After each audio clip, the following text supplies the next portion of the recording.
दर्शकवृन्द, म तपाईलाई यो फेरि कफी पाकेको देखाउँदैछु र यो कफी चाहिँ मैले रोपेको 2 वर्ष भयो। 2 वर्षमा यो त झाङ यत्रो छ, हेर्नुस्, तपाईं हेर्न सक्नुहुन्छ, यो फलेको छ। अब यसलाई चाहिँ मैले के गरेँ भने यसलाई टिपेर अब म यसलाई यसको नर्सरी राख्दैछु र नर्सरी राखेर आफै पनि रोप्ने हो।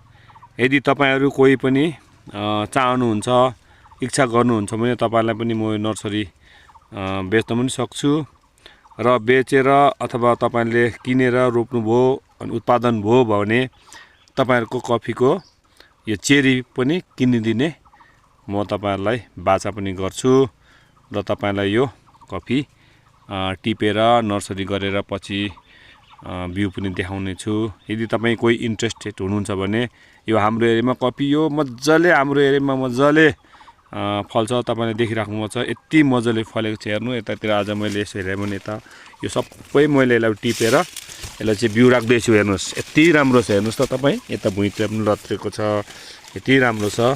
यो चाहिँ हेर्नुस् तपाईं हेर्न सक्नुहुन्छ। यी अब सबै टिपेर म यसको भ्यू नर्सरी राख्दै छु।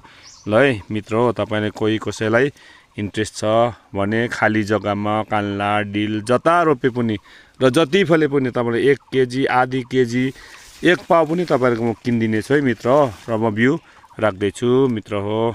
र तपाई पछि भ्यू राखिसकेपछि यसको नर्सरी राखेपछि फेरि तपाईलाई देखाउने छु। र आजलाई यति भन्दै जानकारी गराउँदै म बिदा हुन चाहे मित्र हो।